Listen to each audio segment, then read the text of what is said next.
क्षेत्रीय सांस्कृतिक केंद्र प्रयागराज और भारतीय पुरातत्व विभाग द्वारा आयोजित जश्न कव्वाली की आज की तीसरी खूबसूरत शाम। एक ऐसी खूबसूरत शाम जहां पर आज आप सभी के समक्ष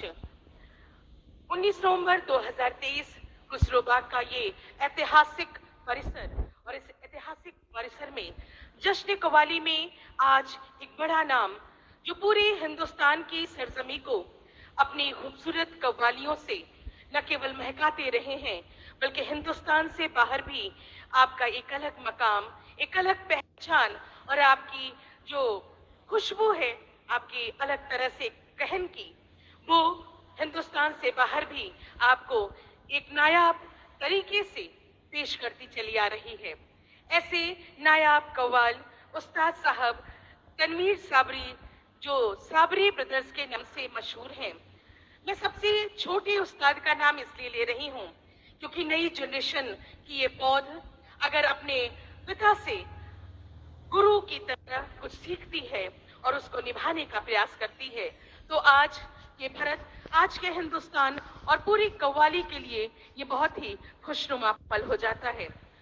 सबसे छोटे उस्ताद के रूप में जहां पर हमारे बीच उपस्थित हैं तनवीर साबरी साहब, एक बार जोरदार तालियों से मैं चाहूंगी कि आप उनका स्वागत और अभिनंदन करें। अमीन, उस्ताद अमीन साबरी साहब जो साबरी ब्रदर्स के नाम से मशहूर हुए, आपके पिता, आपके गुरु घराना और उस्ताद सईद साबरी के बहुत ही सुयोग्य सुपुत्र जिन्होंने अपने पिता को गुरु मान करके उनसे बाकायदा तालीम हासिल की। उस्ताद फरीद साबरी साहब आपके बड़े भाई और कुछ दुर्भाग्य कि कोरोना काल से पहले फरीद साबरी साहब का इंतकाल हुआ और उसके बाद आपके पिता सईद साबरी साहब का, लेकिन साबरी ब्रदर्स के नाम से मशहूर सईद साबरी साहब के भाई और आपके पुत्र, इन्होंने पूरे घराने को, साबरी घराने को पूरे हिंदुस्तान की फिजाओं में गुंजायमान कर दिया अपने कव्वालियों से। धारा के में आयोजित कव्वाली फेस्टिवल में आप 2 बार के गोल्ड मेडलिस्ट रह चुके हैं। आपके वीनस तीसरी से कई एल्बम प्रकाशित हो चुके हैं। एक ऐसा बड़ा नायाब नाम आज इस मंच पे अमीन साबरी साहब के साथ जो आपका साथ निभाएंगे, जैसा कि मैंने बताया, छोटे उस्ताद तनवीर साबरी साहब और उनके भाई फरीद साबरी साहब के सुपुत्र उस्ताद अब्दुल्ला साबरी साहब आज आपका साथ निभाएंगे। इसके अतिरिक्त अब्दुल्ला साबरी साहब जहां कोरस में, तनवीर साबरी साहब जहां कोरस में, वहीं मतीन साबरी साहब पैड पे, आसिफ हुसैन साहब ढोलक पे, गुलाम फरीद साहब तबले पे, नईम साबरी साहब कोरस पे, आकिब हुसैन बेंजो पे और जुनैद जी कीबोर्ड पे आपका साथ निभाएंगे। जैसा कि मैंने बताया, 700 वर्ष पुरानी कव्वाली की परंपरा, और कव्वाली की परंपरा जब हिंदुस्तान में आई तो सूफी फकीरों ने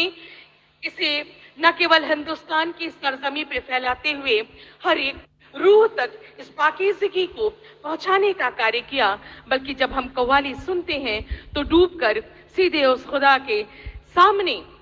उपस्थित हो जाते हैं और जो कुछ कहना रहता है, जो मोहब्बत में आपकी जो अरदास है, उस खुदा के सामने हम हाजिरी लगाने का काम करते हैं। आज आप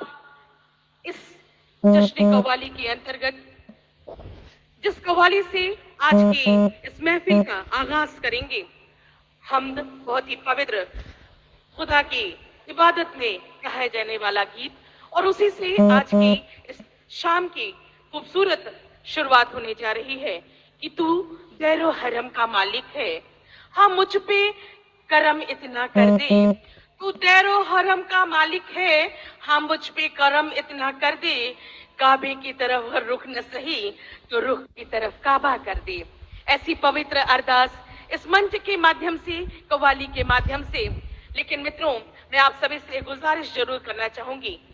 कि एक बड़ा नाम जिन्होंने फिल्मी दुनिया में अपने गायकी से, अपने गजल से अनेक फिल्मों में न केवल संगीत दिया बल्कि कव्वाली के रूप में